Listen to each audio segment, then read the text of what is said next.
Bonjour et bienvenue pour ce nouvel épisode de Droit de réponse en confinement.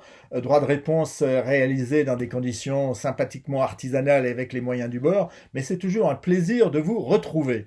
Ce matin, j'en ai averti mes lecteurs la semaine dernière, à mon grand étonnement, pas mal de marques ont demandé à leur personnel de regagner leur poste de travail, ceci quelles que soient les difficultés personnelles, familiales, sanitaires, les difficultés de se déplacer en transport en commun ou de franchir en voiture les frontières, quelles que soient les difficultés, soyez à votre poste. Ça me paraît un peu énorme. Mais il y a autre chose qui me paraît un peu aussi difficile à admettre, c'est que la plupart des manufactures, celles qui ont fermé leurs portes, et qui ont bien fait pour protéger la santé de leur personnel, ces manufactures n'en fassent pas plus. J'entends par là, l'horlogerie suisse dispose d'un fabuleux matériel, dispose d'un fabuleux parc machine, des milliers dans l'arc roman, des milliers de machines-outils, de robots d'usinage de nouvelle génération qui sont aujourd'hui débranchés et qui sont aujourd'hui inutilisés. Est-ce qu'on ne pourrait pas utiliser ces machines-là à produire des biens médicaux, des équipements médicaux, des matériels médicaux absolument indispensables en ce moment et réclamés en urgence par tous les hôpitaux? Nous sommes en guerre, nous dit la Confédération. Nous sommes en guerre, nous répète le président français Macron. Pour une fois, il, au pluriel, ne se trompe pas de diagnostic. Oui, c'est vrai, nous sommes en guerre. Mais pendant la Première Guerre mondiale, les horlogers avaient très logiquement reconverti une grande partie de leurs ateliers pour produire des biens indispensables à soutenir l'effort de guerre.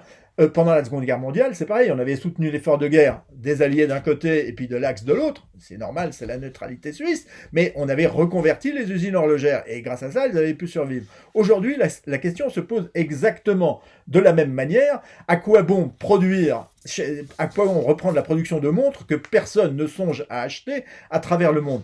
Il est probablement temps de mettre la fameuse intelligence, la fameuse ingéniosité, la fameuse créativité des mécaniciens horlogers suisses, et c'est très vrai, on est les meilleurs du monde dans ce domaine-là, il est temps de mettre ces qualités à la disposition de la communauté médicale qui a le plus grand besoin de nos produits.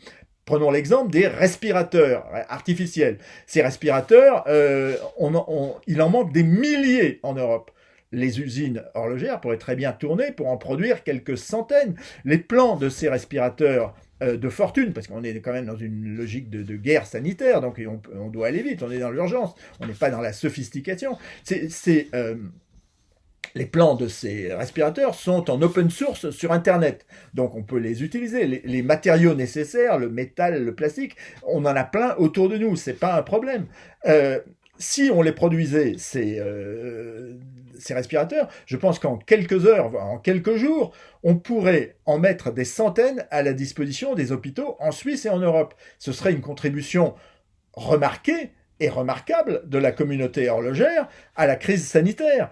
C'est pas c'est pas de l'imagination, c'est pas une vue de l'esprit. Renault et Peugeot sont en train de reconvertir leurs propres usines automobiles en producteurs de ces respirateurs et de toutes sortes de matériels médicaux. Pourquoi les directions de Richemont, de Swatch Group, d'LVMH, de Rolex, de Patek et de tous les autres n'en font pas autant? Je pense que c'est plus intelligent en ce moment que de produire des montres alors qu'on a déjà des stocks hallucinants. C'est plus intelligent que de sertir des lunettes de montre ou de créer des bijoux. C'est plus intelligent que de polir des verres de montre. C'est plus intelligent que d'assembler des bracelets. C'est plus intelligent que de se consacrer à de l'horlogerie qui n'est plus exactement de saison. Je me demande ce que penseront les amateurs quand ils découvriront après la crise que les horlogers ont préféré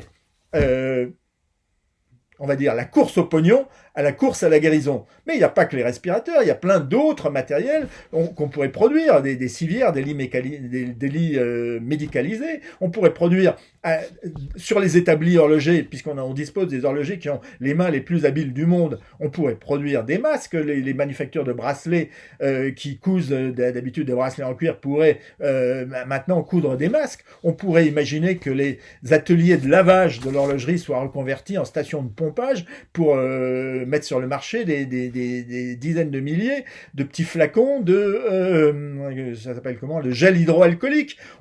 Les flottes automobiles des manufactures, c'est des centaines de véhicules qui sont aujourd'hui garés sur les parkings et qui n'ont aucune utilité. On pourrait les mettre à la disposition des autorités hospitalières.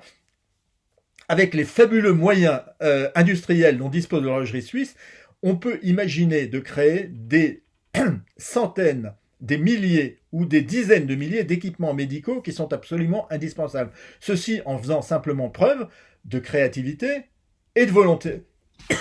On ne va pas continuer l'énumération de tous ces matériels indispensables qu'on pourrait faire, et même qu'on devrait faire, et qu'on aurait dû faire. On va simplement essayer de se poser la question du regard des autres sur notre communauté. C'est une question de décence commune, c'est une question d'impératif moral. Nous venons de tourner, même si c'est douteux pour certaines personnes, nous venons de tourner une page, celle de l'ancien monde. Nous sommes en train d'ouvrir une page, celle du nouveau monde. Dans ce nouveau monde, les montres suisses n'occuperont plus exactement la même place. Le luxe n'aura plus exactement la même aura qu'avant. Et ce luxe, ces montres, tout le monde sera questionné sur la légitimité de ce luxe horloger, sa consistance, son authenticité géographique.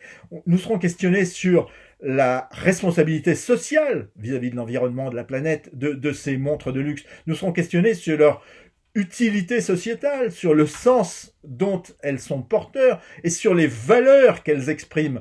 Et c'est là que ça va faire mal. C'est là que on va réaliser que les horlogers n'ont pas vraiment pesé le risque d'image qu'ils prenaient à ne rien faire. Parce que autant LVMH, Kering, Hermès, Chanel ont un comportement moral absolument irréprochable dans cette crise, autant on attend avec une certaine surprise et une certaine impatience, les initiatives des horlogers. Alors bien sûr, il y a un Pierre Salanitro, qui est le leader mondial, suisse du certissage, qui a pris sur lui l'initiative d'acheter personnellement 100 000 masques pour les remettre aux autorités genevoises. C'est très bien, mais il y a combien de Pierre Salanitro sur la planète horlogère suisse?